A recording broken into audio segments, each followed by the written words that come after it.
अस्सलामुअलैकुम। ये है उर्दू एक्शन टेल्स। आप सबसे गुजारिश है कि मेरी इस वीडियो को लाइक और शेयर करें और मेरे चैनल को सब्सक्राइब करें। ये है सर आर्थर कॉनन डॉयल का लिखा हुआ लड़के और लड़कियों के लिए एक निहायत दिलचस्प science fiction novel the lost world का उर्दू तर्जुमा अनदेखी दुनिया। मुतरज्जिम सईद रज़ा सईद।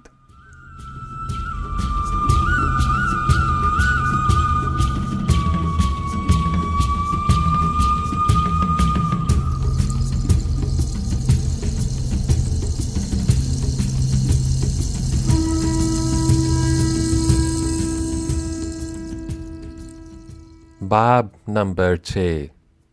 हैरत ताज्जुब।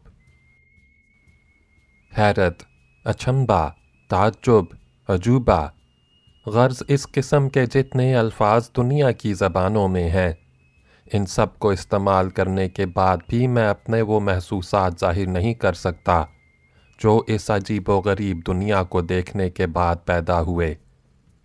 मेरे पास सिर्फ 5 कॉपियाँ, चंद सादा कागज़ और सिर्फ एक पेंसिल है। जब तक ये चीज़ें साथ देंगी मैं लिखता रहूँगा। ये इसलिए भी ज़रूरी है कि हमें अपना मुस्तकबिल तारीक नज़र आ रहा है और मरने से पहले मैं यहाँ के ज़्यादा से ज़्यादा हालात लिख देना चाहता हूँ। अभी ज़म्बू नीचे मैदान में मौजूद है, वो ये कागज़ ले जाएगा, या अगर कोई मोर्चा हो गया और हम लोग नीचे उतर सके तो हम खुद ले जाएंगे, या फिर शायद कभी कोई भूला भटका हिम्मत वाला सयाह छोटा सा हवाई जहाज़ लेकर इधर आ गया तो ये मालूमात उसके काम आएंगी। हाँ, तो जिस दिन उस कमबख्त गोमेज़ ने सतह मुर्तफ़ा पर हमें कैद किया था, उसके दूसरे दिन हमारे लिए हैरत अंगेज़ और एक से एक अनोखे तजर्बों का सिलसिला शुरू हो गया। पहला तजर्बा तो ये हुआ कि सुबह होते होते मेरी आँख लग गई। आँख खुली और मेरी नज़र अपनी टांगों पर पड़ी। पतलून ऊपर खिसक गई थी और जहाँ मोज़ा ख़त्म होता था उससे ज़रा ऊपर ऊदे रंग का एक बड़ा सा गोल कीड़ा बैठा हुआ था। मैंने घबराकर उसे अंगूठे और कलमे की उंगली से नोचा तो वो पिचक गया और खून के छींटे इधर उधर उड़े।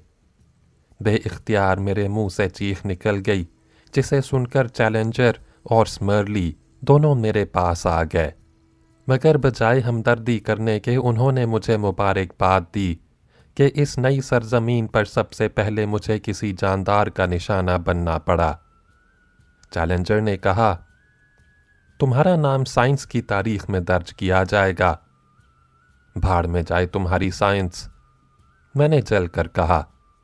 इस पर चैलेंजर ने कहा कि मैं साइंस के बारे में आइंदा कभी तौहीन आमेज़ बातें ना करूं। उसने कहा, ये कीड़े तो एक रहमत हैं। एक रहमत अभी अभी तुम्हारे गिरबान में दाखिल हुई है, स्मर्ली ने कहा, और चैलेंजर ने पागलों की तरह उछलना और गिरबान नोचना शुरू कर दिया। जैकेट और कमीज उतारी गई तो एक रेंगने वाला बालदार कीड़ा कमला बरामद हुआ, जो खुदा झूठ ना बुलवाए कोई 4.5 फुट लंबा था। चैलेंजर की बौखलाहट पर हम लोग खूब हंसे। ये जगह तरह तरह के कीड़ों मकोड़ों से भरी हुई थी, लिहाजा हमने यहाँ से हट जाने का फैसला किया। थोड़ी देर बाद ज़म्बू फिर सामने वाली मखरूती पहाड़ी पर आया। वो अपने साथ कोको के टीन और बिस्किट लाया था। ये सामान उसने फेंक कर हम तक पहुंचाया। हमने उससे कहा कि अब तुम्हारे पास जो सामान है उसमें से अपने लिए 2 महीने का रख कर बाकी उन दोनों आदमियों को दे दो और उन्हें वापस कर दो। ये गोया मेरा ख़त ले जाने की उजरत थी। ज़म्बू नीचे उतर गया और कुछ देर बाद हमने उन्हें सामान की गठड़ियाँ सर पर रखे वापस जाते देखा। अब नीचे हमारे खेमे में ज़म्बू अकेला रह गया और उसी के ज़रिए बाकी दुनिया से हमारा ताल्लुक़ कायम था। हम वहाँ से हटकर कुछ दूर एक ऐसी जगह चले गए जहाँ ऊंचे ऊंचे दरख्तों के बड़े से गोल हल्के के दरमियान एक हमवार चट्टान थी। इससे अच्छी जगह हमें ना मिल सकती थी। चारों तरफ चिड़ियों के चहचहाने के सिवा दूसरी आवाज़ सुनाई ना देती थी। इन चिड़ियों में एक रंगीन चिड़िया हमारे लिए बिल्कुल नई थी। सबसे पहले हमने अपने सामान का जायज़ा लिया। हम जो सामान अपने साथ लाए थे और जो बाद में जम्बू ने पहुंचाया, वो बहुत काफ़ी था। इस सामान में सबसे अहम चीज़ हमारी 4 राइफ़लें और 1300 गोलियां थीं। इनके अलावा एक नाली बंदूक और उसके 150 से ऊपर कारतूस भी थे। खाने पीने का सामान कई हफ्ते के लिए काफ़ी था। तंबाकू बहुत था। कुछ साइंसी आलात भी थे, जिनमें छोटी बड़ी 2 दूरबीनें भी शामिल थीं। हमने सबसे पहले सारा सामान करीने से जमाया और फिर कांटोंदार झाड़ियाँ काट कर उन्हें तले ऊपर रखकर एक दीवार सी बना ली, जो 15 फुट दायरे में थी। फ़िलहाल यही हमारी पनाहगाह थी। इसका नाम हमने फोर्ट चैलेंजर रख दिया। एक दरख्त जो सबसे लंबा था, उसकी घनी शाखें फोर्ट चैलेंजर पर साया किए हुए थीं। चैलेंजर ने सबको हिदायत दी कि बिला ज़रूरत कोई इस किले के बाहर ना निकले। इलाके का जायज़ा लेने के लिए सोच समझ कर जाया जाएगा। फिर भी जहाँ तक हो सके हम इस किले के करीब रहें। लॉर्ड जॉन ने यह हिदायत दी कि शदीद ज़रूरत के बगैर कोई गोली ना चलाए। अब यह सवाल पैदा हुआ कि इस दुनिया का नाम क्या रखा जाए। कई तजवीज़ें पेश हुईं। आखिर में प्रोफेसर की इस तजवीज़ से सब ने इत्तेफाक किया कि चूँकि सबसे पहले इसका पता मेपल वाइट ने लगाया है, इसलिए इसे मेपल वाइट लैंड कहा जाए। अब तक हमारे तजर्बे के मुताबिक ये जगह तकरीबन गैर आबाद थी, लेकिन मेपल वाइट की खाकों की किताब के मुताबिक यहाँ हैरत अंगेज़ जानवर मौजूद थे। फिर हमें बांसों के झुंड में उलझा हुआ जो इंसानी ढांचा मिला था, उससे भी शुबा पैदा होता था कि यहाँ कोई आदमी भी मौजूद है। गोया हमारे लिए सख्त खतरात थे। इलाके का जायज़ा लेने का शौक़ इतना शदीद था कि हमने कांटेदार झाड़ियों से अपने किले का दरवाज़ा बंद कर दिया और ख़ुद बाहर निकल पड़े। सामने एक चश्मा था। हमने तय किया कि इस चश्मे के किनारे किनारे ही जाएंगे, ताकि वापसी में रास्ता भूलने का इम्कान ना रहे। चश्मे के दोनों तरफ घने जंगल थे, जिनमें तरह तरह के दरख्त थे। प्रोफेसर चैलेंजर माहिर निबातात भी थे। उन्होंने बताया कि इनमें कई दरख्त ऐसे हैं जो हज़ारों बरस पहले दुनिया में होते थे, लेकिन अब ख़त्म हो चुके हैं।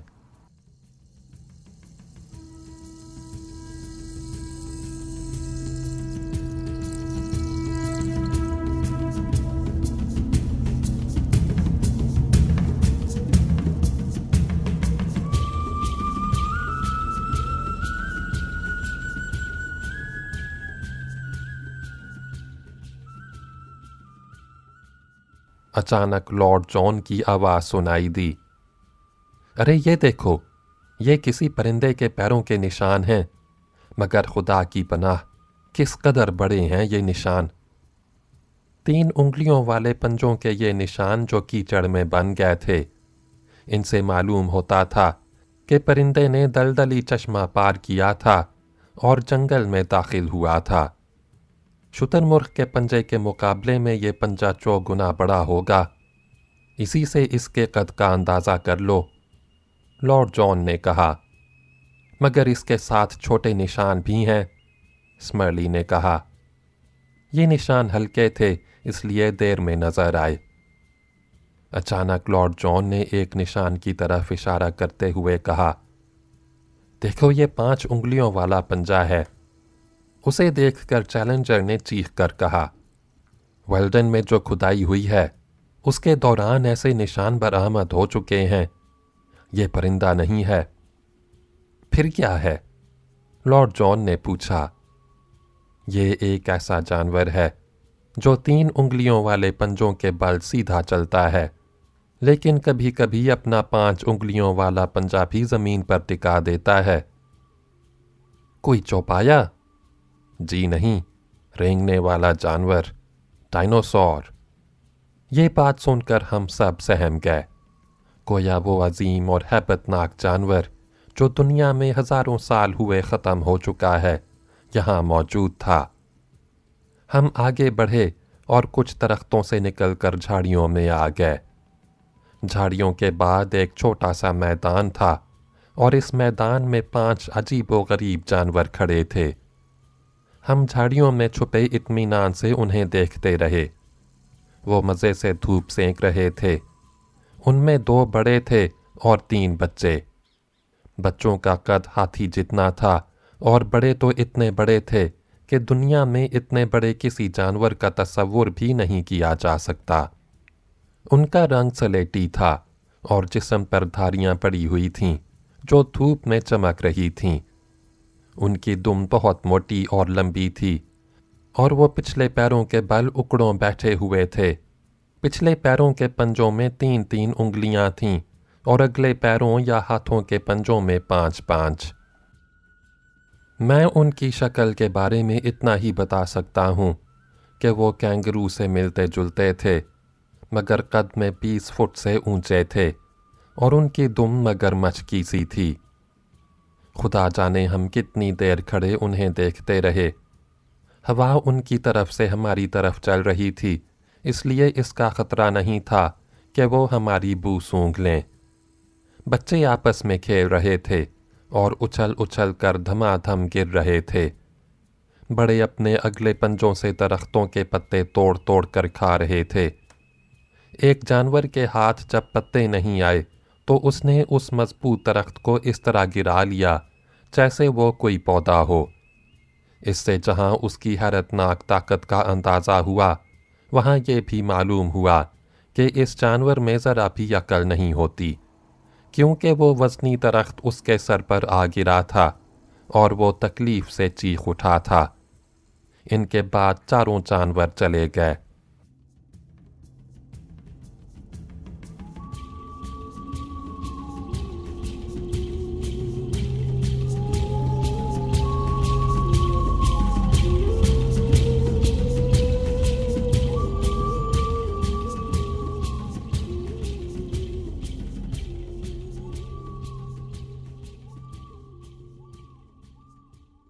हैरत के मारे बड़ी देर तक हम चुप रहे। आखिर स्मरली ने खामोशी तोड़ी और कहा, इंग्लिस्तान में लोग ये वाक़या सुनकर क्या कहेंगे? यही कि तुम अव्वल नंबर के झूठे और लिपाटिए हो, जिस तरह तुमने मेरे बारे में कहा था। चैलेंजर ने स्मरली को जवाब दिया, अगर हम उन्हें फ़ोटो दिखाएं तब उन तस्वीरों को जाली कहा जाएगा, और अगर हम कोई नमूना ले जाकर उन्हें दिखा दें तब दूसरी बात है। चैलेंजर ने कहा और फिर मुझसे कहने लगा, हाँ भाई मेलोन, लिख लो अपनी डायरी में कि 28 अगस्त को हमने 5 ऐसे जानवर देखे और छपवा दो ये खबर अपने उस चीथड़े अखबार में। ये जानवर जो हमने देखे थे चूँकि सब्ज़ी खोर थे इसलिए हमारे लिए बेज़रर थे, लेकिन गोश्त खोर और दरिंदों का वजूद भी मुमकिन था, और यही बात थी जिससे हम बेहद डरे हुए थे। मुझे पुराने ज़माने के जानवरों के बारे में ज़्यादा मालूमात नहीं थीं, लेकिन मैंने ये ज़रूर पढ़ा था कि किसी ज़माने में दुनिया में ऐसे जानवर भी पाए जाते थे जो शेर चीतों का इस तरह शिकार करते थे जैसे बिल्ली चूहे का शिकार करती है। अब हम बहुत आहिस्ता आहिस्ता बढ़ रहे थे। लॉर्ड जॉन हमसे ज़रा आगे थे, क्योंकि उनमें शिकारी होने की वजह से ख़तरे की बू सूंघ लेने की सलाहियत थी। कदम कदम पर चैलेंजर और स्मरली कोई नई किस्म का कीड़ा या भूंगा देखकर ठहर जाते और फिर उसकी नस्ल और ख़ानदान के बारे में बहस शुरू कर देते। अब हम एक और छोटे से मैदान में निकल आए जिसमें एक तरफ बहुत बड़े बड़े पत्थर पड़े थे। मेपल वाइट लैंड में ऐसे पत्थरों के ढेर हमें जगह जगह मिले। पत्थरों के इस ढेर से पहले झाड़ियाँ थीं जो हमारे सीने तक बुलंद थीं। झाड़ियों में से होकर जब हम पत्थरों के पास पहुँचे तो अचानक बतखों से मिलती जुलती तेज़ आवाज़ सुनाई दी, जिसके साथ सीटियां सी भी बज रही थीं। यह आवाज़ हमारे बिल्कुल करीब से आ रही थी।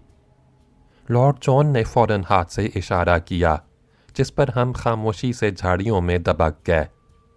इसके बाद वो खुद पंजों के बल आगे बढ़े और पत्थरों की मुंडीर के ऊपर से कुछ देखने लगे। जो कुछ उन्होंने देखा वो इतना हैरत अंगेज था कि वो हमें भी भूल गए। देर तक उसे देखते रहे। कई मिनट बाद उन्होंने हमें आने का इशारा किया। हम सब भी बड़े इश्तियाक मगर एहतियात से पंजों के बल वहां पहुंचे। यह एक चौड़ा और गहरा गार था, जिसकी तह प्याले की तरह थी। गार अंदर से कई 100 मुरब्बा गज कुशादा था। दरमियान में गदला पानी था, जिसका रंग सब्ज था, और पानी के चारों तरफ देवजात परिंदे टेरोटेक्टाइल बैठे हुए थे। यह उनका घोंसला था। बहुत से बच्चे पानी के इर्द गिर्द खेल रहे थे। किनारों पर कई मादाएं बड़े बड़े पीले रंग के बदशक्ल अंडों पर बैठी हुई थीं। मैंने गिनने की कोशिश की मगर नाकामी हुई। बहरहाल बड़ों और बच्चों की तादाद मिलाकर 1000 से कम न होगी। हमने जो आवाज़ें सुनी थीं वो उसी गार से आ रही थीं। गार से सख्त बदबू भी उठ रही थी। अगर ये मंजर इतना हैरतनाक ना होता तो हम में से कोई भी एक लम्हा ये बदबू बर्दाश्त करने को तैयार ना होता। नर परिंदे अपनी अपनी जगह पर बिल्कुल साकेत बैठे थे, जैसे वो पत्थरों के बने हों। अलबत्ता उनकी सुर्ख सुर्ख खौफनाक आंखें चारों तरफ गर्दिश कर रही थीं। चैलेंजर और स्मरली को चौंके पुराने ज़माने के जानवरों की आदतों का मुतालिया करने का मौका मिला था, इसलिए वो दिन भर वहाँ से ना हटे। गार में मछलियों और परिंदों की हड्डियाँ पड़ी हुई थीं, जिनसे पता चलता था कि ये परिंदे गोश्तखोर हैं। कैम्ब्रिज के पास एक जगह इन परिंदों की बहुत सी हड्डियाँ मिली थीं। अब साबित हो गया कि वो एक ही जगह क्यों मिलीं। दरअसल ये जानवर एक ही जगह नशेमन बनाकर रहने के आदी थे। ये मसला साफ हो जाने पर चैलेंजर और स्मरली दोनों ने हाथ मिलाकर एक दूसरे को मुबारकबाद दी। लेकिन इन दोनों काबिल आदमियों का ये मिलाप ज़्यादा देर बाकी ना रहा। जल्द ही दोनों में इख्तिलाफ हो गया और चैलेंजर ने अपनी बात साबित करने के लिए अपना पूरा सरगार में झुका दिया, और उनकी यही हरकत हमारे लिए मुसीबत बन गई। चैलेंजर के सर का साया देखते ही एक नर परिंदे ने चीख मारी और अपने 20 फुट लंबे चमड़े के पर फैलाकर ऊपर उड़ गया। खतरे का ये इशारा पाकर मादाएं तो अपने अपने बच्चों को समेट कर बैठ गईं और नर दुश्मन का मुकाबला करने के लिए एक एक करके उड़ने लगे। देखने में ये मंजर बड़ा अच्छा था कि 100 के लगभग देवजात परिंदे हवा में उड़ रहे थे, और उनके परों की आवाज़ ऐसी थी जैसे ज़ोर की आंधी चल रही हो। लेकिन परिंदे गालिबन अंदाज़ा लगा रहे थे कि ख़तरा किस हद तक है, और जब उन्होंने हम चारों को देखा तो उनकी परवाज़ के दायरे छोटे होते गए और वो नीचे उड़ने लगे। जल्दी भागो, जंगल की तरफ, सब साथ ही रहना, लॉर्ड जॉन ने हिदायत की और हम सब दौड़ पड़े। लेकिन अब वो परिंदे इतने करीब आ गए थे कि उनके पर हमारे सरों को छूते गुजर जाते। हम अपनी बंदूकों के कुंदे उनके परों को मारने लगे, मगर कोई असर ना हुआ, और थोड़ी देर बाद उन्होंने लंबी लंबी गर्दनें निकालकर हमें चोंचे मारना शुरू कर दी। सबसे पहले स्मरली जख्मी हुए। उनके चेहरे से खून का फव्वारा उबल पड़ा, और दूसरे ही लम्हे मेरी पीठ पर दोनों कंधों के दरमियान ऐसी जोर की ठोंक पड़ी कि मैं लड़खड़ा गया। उसी वक्त चैलेंजर गिर पड़े और मैं उन्हें उठाने झुका तो मेरे इस जोर की ठोंक लगी कि मैं भी उनके ऊपर ही गिर पड़ा। अचानक लॉर्ड जॉन की एक नाली बंदूक चलने की आवाज़ आई और एक परिंदा जिसका एक बाजू टूट गया था ज़मीन पर गिरकर फड़फड़ाने लगा। ये अच्छा ही हुआ, इसलिए कि उसके गिरते ही बाकी परिंदे डरकर ऊपर चले गए और वहीं चक्कर लगाते रहे। खुदा के लिए भागो, लॉर्ड जॉन ने चीख कर कहा और हम सब गिरते पड़ते जंगल में घुस गए। गनीमत था कि घने दरख्तों की वजह से परिंदे हम तक ना पहुंच सकते थे। आखिर किसी ना किसी तरह हम अपने किले की तरफ आ ही गए।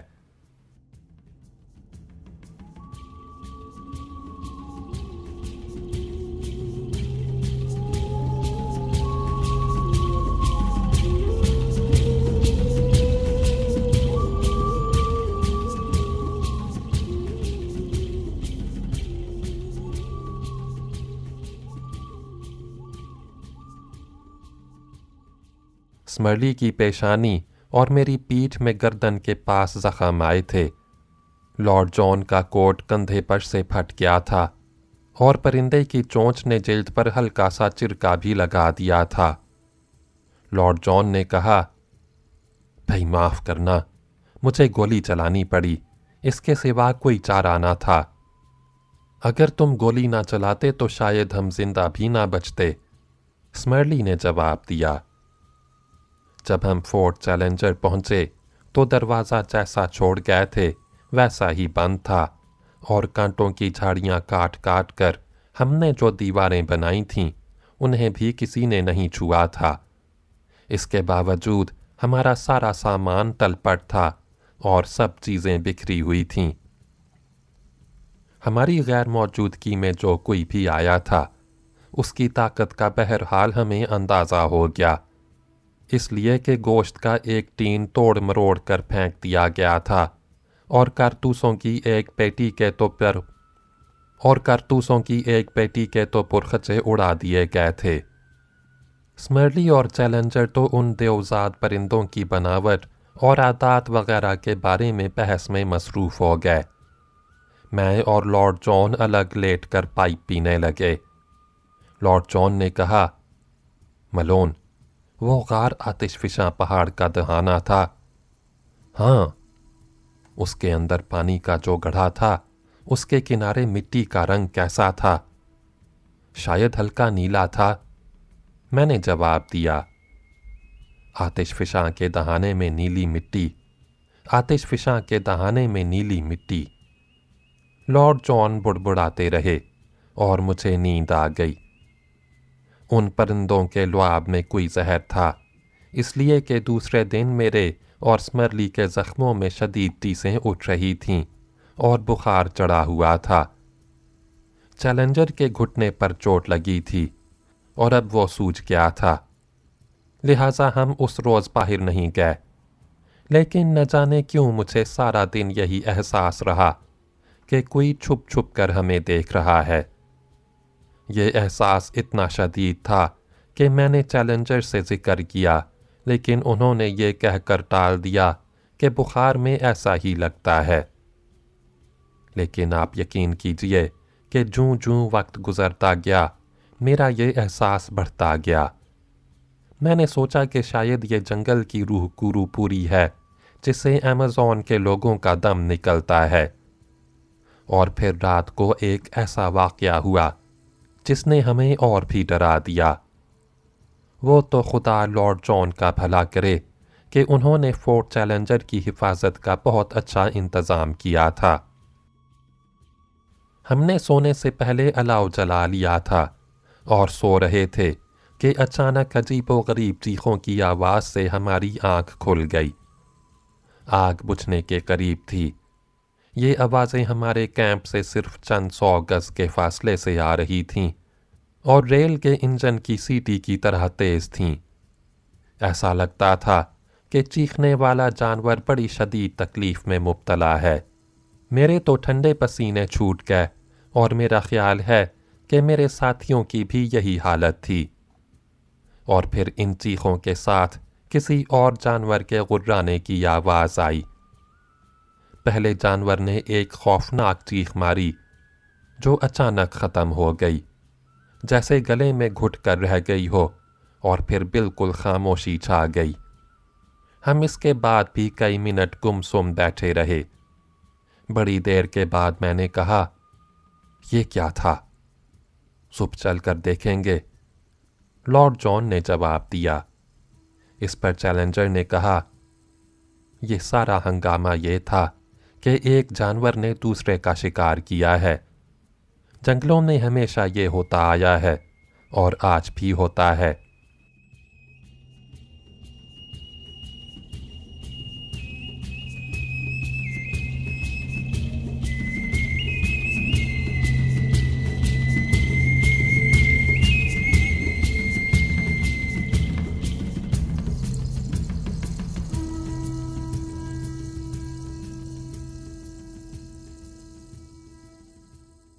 अभी हम ये बातें कर ही रहे थे कि स्मर्ली ने होंठों पर एक उंगली रखकर हमें खामोश रहने को कहा। हमने गौर से सुना तो कोई जानवर हमारे किले का चक्कर लगा रहा था। उसके कदमों की आवाज़ से अंदाज़ा होता था कि वो बहुत वज़नी है और उसके पाँव गद्दीदार हैं। पूरा चक्कर लगाकर वो दरवाजे के पास आ खड़ा हुआ। उसकी तेज तेज सांसों की आवाज़ साफ सुनाई दे रही थी, जैसे धोंकनी चल रही हो।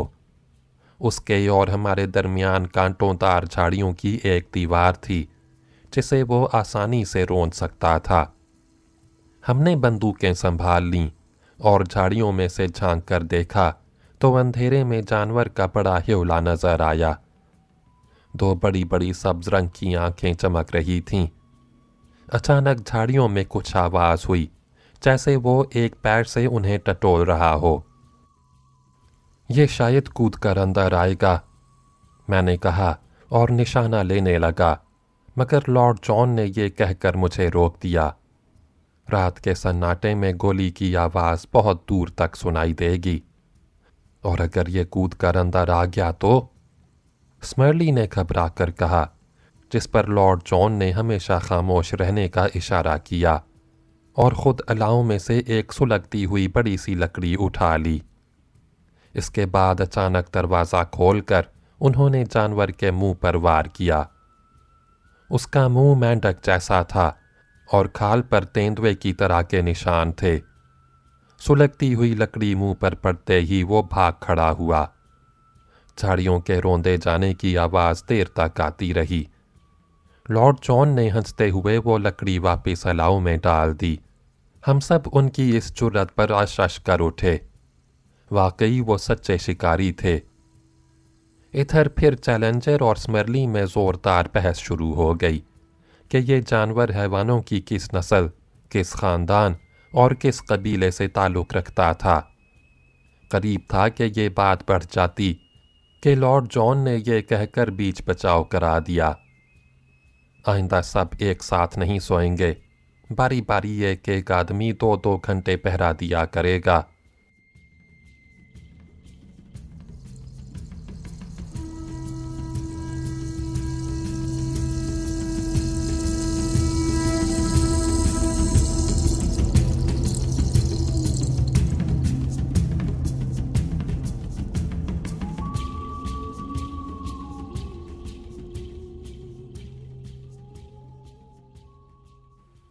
सुबह को हम ये देखने के लिए निकले कि रात लड़ाई कहाँ हुई थी। उस खुले मैदान में जहाँ हमने डायनासोर देखे थे, बहुत सारा खून पड़ा हुआ था जिससे कीचड़ सी हो गई थी। गोश्त के लोथड़े भी बिखरे हुए थे। पहले तो हम समझे कि शायद कोई जानवर मारे गए हैं, लेकिन गौर से देखने से पता चला कि कोई बहुत बड़ा जानवर था जिसको किसी उससे भी ज़्यादा ताकतवर और खूनख्वार जानवर ने चीर फाड़ कर रख दिया था। स्मर्ली और चैलेंजर में फिर बहस छिड़ गई कि ये किस किस्म के जानवर हो सकते हैं। गोश्त के लोथड़ों, हड्डियों, ज़ख्मों के निशानात वगैरह की बुनियाद पर वो तरह तरह की क़ियास आराइयाँ कर रहे थे और पुराने ज़माने की अजीब व गरीब किस्म के जानवरों के नाम ले रहे थे, जिनमें से बहुत से नाम मेरे लिए बिल्कुल नए थे। आखिर लॉर्ड जॉन ने कहा, शिकारी जानवर दोबारा पेट भरने के लिए शिकार की जगह वापस आता है, इसलिए यहाँ ठहरना खतरनाक है। ये कहते हुए लॉर्ड जॉन की नज़र गोश्त के एक लोथड़े पर पड़ गई जिसकी खाल पर राख के रंग का कोई हल्का सा बना था। हमारी समझ में नहीं आया कि ये क्या था। स्मर्ली ने कहा, परसों हमने यहाँ जो जानवर देखे थे, मेरा ख्याल है उनकी खाल पर भी ऐसे ही निशान थे। चैलेंजर ने कहा, यहाँ जले हुए पत्थर की चट्टानें होंगी जिनसे ये निशान लग गया होगा। यूं ये बात खत्म हो गई। हम देवजात परिंदों के गार से बचते हुए कुछ दूर तक गए। यहाँ दरख्तों की छाँव में इतना झाड़ झंकार था कि कदम उठाना मुश्किल था। उन झाड़ियों में अजीबोगरीब किस्म के फूल भी खिले थे। चैलेंजर और स्मर्ली ने बताया कि यह निबातात की इब्तिदाई शक्ल है। दुनिया में इस किस्म के पौधे ख़त्म हो चुके हैं। दरख्तों में तरह तरह के फल भी लगे हुए थे। कुछ तो जाने पहचाने थे, लेकिन बाकी नए थे। बाज़ तो इतने खूबसूरत थे कि बेइख्तियार खा लेने को जी चाहता था, लेकिन इस डर से जी मार कर रह गए कि कहीं जहरीले ना हो। बाद में कुछ फल चिड़ियों को खाते देखकर हमने भी खाए। उनका मज़ा मैं ज़िंदगी भर ना भूल सकूँगा। रास्ते में तरह तरह के जानवरों के पैरों के निशान मिले, जिन पर बहस होती रही। लॉर्ड जॉन ने, जिनके पास दूरबीन थी, बताया था कि दूर दरख्तों के एक झुंड तले बहुत से डायनासोर आराम कर रहे हैं। हमने बारी बारी देखा। इनके जिस्मों पर भी राख के रंग के गोल निशान थे, लेकिन वो जिस्म के दूसरे हिस्से पर थे। काफ़ी गौर करने के बाद भी हम इसकी वजह मालूम ना कर सके। फिर हमने बहुत से छोटे जानवर भी देखे, मसलन सैह, मोरखोर, छोटी नस्ल के जंगली सूर वगैरह। दरख्तों की आड़ में हमने तेज़ी से भागते हुए एक जानवर की झलक भी देखी। लॉर्ड जॉन के ख्याल में वो हिरन की किस्म का कोई जानवर था, लेकिन उसका कद हमारे यहाँ के हिरनों से 2 गुना बड़ा था। जब से हमारे किले पर छापा मारा गया था, हम बहुत डर गए थे, लेकिन वहाँ वापस पहुँचने पर सब कुछ ठीक ठाक मिला। खाना खाकर और कुछ आराम करने के बाद हमने गौर करना शुरू किया कि पूरे इलाके का जायज़ा किस तरह लिया जाए। लॉर्ड जॉन कुछ सोच रहे थे। कहने लगे, तुम लोग इस इलाके में और अंदर घुसने की फ़िक्र कर रहे हो। ये भी तो सोचो कि यहाँ से बाहर निकलने की क्या सूरत होगी। इस पर चैलेंजर ने संजीदगी से कहा, मेरी समझ में नहीं आता कि साइंसी छानबीन का शौक़ रखने वाला कोई आदमी ऐसी घटिया बात क्यों कर कह सकता है। तुम्हारे ख्याल में हम तहकीक के इस लाजवाब मौके से फ़ायदा उठाए बगैर वापस चले जाएं? स्मर्ली शायद लॉर्ड जॉन के हामी थे। कहने लगे, मैं लंदन में जिन तालिब इल्मों को पढ़ाता हूँ, उनका बड़ा हर्ज हो रहा होगा। मिस्टर चैलेंजर पर तो कोई ऐसी जिम्मेदारी नहीं है, इसलिए उन्हें छानबीन की सूझ रही है। आला ज़हन रखने वाले लोग पढ़ाने जैसा घटिया काम नहीं करते। चैलेंजर ने जवाब दिया, सच पूछिए तो इस इलाके की पूरी सैर किए बगैर खुद मेरा दिल भी वापस होने को ना चाहता था। अखबार में अधूरी रिपोर्ट शाया करने का क्या फ़ायदा। फिर मैं तो ये कारनामा ग्लैडी के लिए अंजाम दे रहा था, इसलिए इसे अधूरा ना छोड़ सकता था। उधर स्मर्ली इस पर अड़े हुए थे। उन्होंने कहा, इस जमात को मिस्टर चैलेंजर के दावे की तस्दीक का काम सौंपा गया था। अब तक हमने जो कुछ देखा है, उसकी बिना पर हम इसकी तस्दीक कर सकते हैं। लिहाजा अब यहाँ ठहरने से क्या हासिल। यहाँ ये ख़तरा भी है कि हम किसी दरिंदे का शिकार बन जाएं, और जो मालूमात साइंस के लिए ले जा सकते हैं, उनसे भी रह जाएं। लॉर्ड जॉन ने स्मर्ली की बात की पुरजोर तायीद करने के बाद कहा, इस सतह मुर्तफ़ा तक पहुँचने के लिए हम प्रोफेसर चैलेंजर की ज़हानत के शुक्रगुजार हैं। उम्मीद है कि अब वो यहाँ से निकलने की तरकीब सोचकर मज़ीद शुक्रिया का मौका देंगे। चैलेंजर ने कहा, यकीनन हमें वापसी के सवाल पर गौर करना है, और इस सिलसिले में मेरा आला ज़हन दोस्तों की खिदमत के लिए हाजिर है। लेकिन जब तक कोई राह निकले, इस इलाके को एक नज़र देख लेने में क्या मुज़ायका है। बात ठीक ही थी, इससे कौन इनकार कर सकता था। अब मुश्किल ये थी कि हमें इस इलाके का जोग्राफिया मालूम नहीं था। घने जंगलों और झाड़ झंकार से बचते हुए इलाके का दौरा किस तरह किया जाता। आखिर मेरी समझ में एक तरकीब आई। हमारे किले में एक बहुत ऊंचा और घना दरख्त था। मैंने सोचा क्यों ना इस पर चढ़कर दूरबीन से इर्द गिर्द का जायजा लिया जाए। यहाँ मैं एक बात आपको बता दूं, बचपन में दरख्तों पर चढ़ना मेरा महबूब मशगला था। मेरे साथी पहाड़ों पर चढ़ने का भले ही मुझसे ज़्यादा तजर्बा रखते हों, लेकिन पेड़ पर चढ़ने में वो मेरा मुकाबला नहीं कर सकते थे। मेरी तजवीज़ सुनकर सब खुश हुए। लॉर्ड जॉन ने मेरी पीठ थपकी और कहा, अभी सूरज डूबने में 1 घंटा है। कॉपी और पेंसिल लेकर ऊपर चढ़ जाओ और इलाके का नक्शा बना डालो। शाबाश मेरे शेर, ज़रा जल्दी। दरख्त का निचला तन्ना अगर ज़रा पतला होता तो मैं आसानी से इस सीधे दरख्त पर भी चढ़ जाता, लेकिन वो इतना मोटा था कि मेरी गिरफ्त में नहीं आता था। आखिर हमने कारतूसों की पेटियां दरख्त के नीचे एक दूसरे पर जमाईं। इन पर चैलेंजर चढ़ गए, मैं नीचे खड़ा रहा। अचानक चैलेंजर ने झुककर दोनों हाथों से मेरे बाजू पकड़कर उठाया और एक ही झोंक में इतने ज़ोर से उछाला कि मैं दरख्त के पहले गुद्दे तक पहुंच गया। जल्दी से मैंने दोनों हाथों से गुद्दा थाम लिया और बदन झुलाकर ऊपर पहुंच गया। इससे आगे तो शाखें ही शाखें थीं।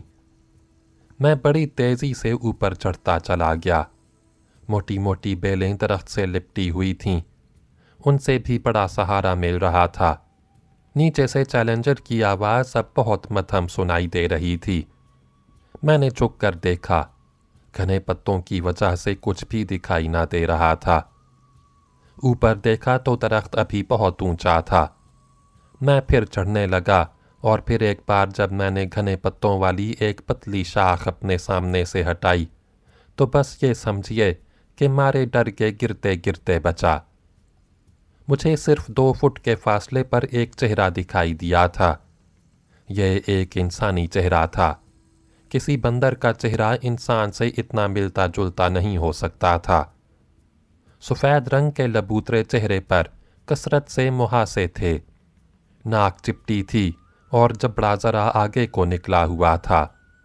ठोड़ी पर बेतरतीब सी दाढ़ी भी थी। घनी भवों के नीचे 2 डरावनी आँखें थीं। मुझे देखकर वो बुड़बुड़ाया, दांत पीसे और फिर यकायक एक बेल पकड़कर कूद गया। मैंने उसके जिस्म की एक झलक देखी। लाल लाल जिस्म था और बिल्कुल नंगा।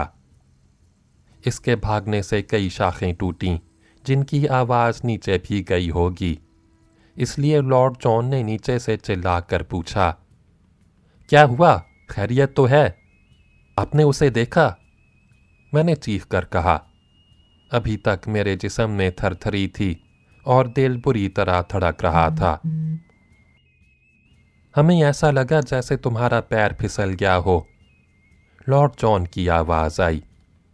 मेरा तो जी चाहता था कि फौरन नीचे उतर आऊं और अपने साथियों को बताऊं कि मैंने क्या देखा, लेकिन फिर सोचा कि जिस काम के लिए चढ़ा हूं उसे भी करता ही चलूं।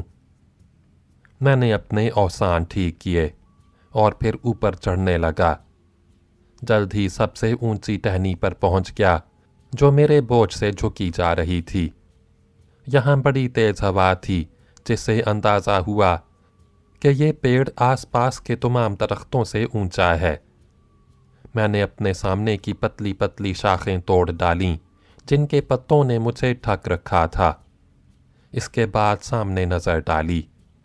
अब पूरा इलाका मुझे नज़र आ रहा था। ये पेजवी शक्ल का था। सामने कोई 30 मील और दाएं से बाएं 20 मील लंबा चौड़ा। किनारे ऊंचे थे और दरमियान में नशेब होता चला गया था। बीचों बीच झील थी जिसका रकबा 10 मुरब्बा मील से कम ना होगा। झील के चारों तरफ सब्जा ही सब्जा था और एक तरफ नौकुल उगे हुए थे। डूबते हुए सूरज की रोशनी में किनारों की रेत सोने की तरह चमक रही थी। रेत में काली काली लंबी लंबी कुछ चीज़ें सी रखी हुई थीं। ये मगरमच्छों से बड़ी और कश्तियों से छोटी थीं। दूरबीन से देखने से पता चला कि ये जानवर हैं, मगर ये ना मालूम हो सका कि ये किस किस्म के जानवर हैं। हमारे किले से ये झील कोई 6 मील दूर थी। डायनासोर जहाँ देखे गए थे वो जगह और देवजात परिंदों का गार इससे पहले था। झील से आगे का इलाका बिल्कुल दूसरी किस्म का था। आखिरी किनारे में राख के रंग के जले हुए पत्थरों की कोई 100 फुट बुलंद दीवार नुमा चट्टानें थीं। उनसे अंदर की तरफ ढाल था। दूरबीन से देखने पर इन चट्टानों में काले काले सुराख से नजर आए, जो मेरे ख्याल में गारों के मुंह थे।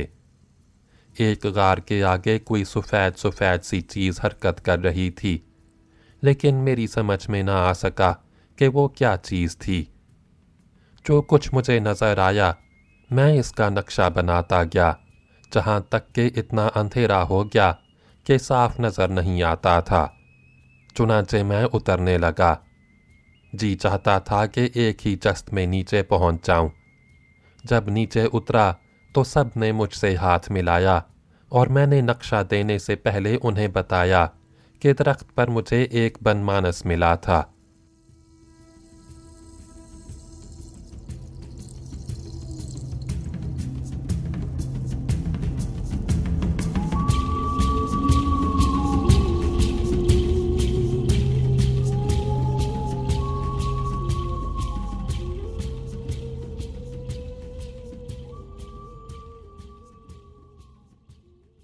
मैं ना कहता था कि हमें कोई छुप छुप कर देखा करता है। वो यही बनमानस था, मैंने कहा। इस पर चैलेंजर और स्मरली ने मुझ पर सवालों की बौछार कर दी। क्या उसके दुम थी? नहीं। पैरों की 4 उंगलियां एक तरफ और अंगूठा दूसरी तरफ था, या सब साथ ही साथ थे? ये मैं नहीं देख सका। चैलेंजर ने कहना शुरू किया। जनूबी अमेरिका में बंदरों की 36 किस्में पाई जाती हैं, लेकिन बेदुम का बंदर यहाँ नहीं होता। अलबत्ता इस सतह मुर्तफ़ा पर वो भी मौजूद है, और जो तफसील तुमने बताई इससे पता चलता है कि वो इंसान से बहुत करीब है, यानी बंदर के इंसान बनने के सिलसिले की आखिरी कड़ी। फिर प्रोफेसर चैलेंजर कुछ सोच कर बोले, कोरे रंग का बनमानस आज तक नहीं देखा गया। साइंसदान जिसे गुमशुदा कड़ी कहते हैं, इसकी असलियत हमें मालूम करना ही पड़ेगी। होश की दवा करो, स्मरली ने जल कर कहा। यह बेचारा ऊपर जाकर नक्शा बना लाया है, इसे देखो और वापसी की सोचो। ये तहजीब का गहवारा है। चैलेंजर ने बड़ी संजीदगी से कहा, जिस पर स्मरली ने जवाब दिया, भाड़ में गई तुम्हारी तहजीब और इसका गहवारा। जो कुछ मालूम हो चुका है उसे लिख डालो और बाकी तहकीकात दूसरों के लिए छोड़ दो। चैलेंजर बोले, मुझे इससे तो इत्तेफाक है कि जो कुछ हमने देखा है इसे जल्द से जल्द मुहज़्ज़ब दुनिया तक पहुंच जाना चाहिए, लेकिन यहाँ से निकलने के बारे में अभी मैं कोई तरीका नहीं सोच सका हूँ। बहरहाल इत्मीनान रखो कि आज तक मैंने ऐसा कोई मसला नहीं देखा जिसे सुलझाने में मेरा आला ज़हन नाकाम रहा हो। कल मैं इस मसले पर ज़रूर तवज्जो दूंगा। बात तय हो गई। उस रात मोमबत्ती की रोशनी में मैंने मेपल वाइटलैंड का पहला नक्शा बनाया। चैलेंजर ने नक्शे को गौर से देखकर झील पर अपनी पेंसिल घुमाते हुए कहा, इस झील का क्या नाम रखा जाए? तुम्हारे नाम पर रख दें, स्मरली ने तंज किया, जिसकी काट चैलेंजर ने इस तरह की। वो बड़े ही गैर अहम लोग होते हैं जो किसी पहाड़ दरिया या झील का नाम अपने नाम पर रखते हैं। मेरे पास शोहरत के दूसरे ज़रिए मौजूद हैं। आखिर उन लोगों ने तय किया कि चूंकि मलोन ने उसे सबसे पहले देखा है, इसलिए इसे झील मलोन कहा जाए। ये सुनकर मैंने तजवीज़ पेश की कि इसे मेरे नाम से मंसूब करने के बजाय झील ग्लैडी कहिए, और इस झील का नाम झील ग्लैडी तय हो गया।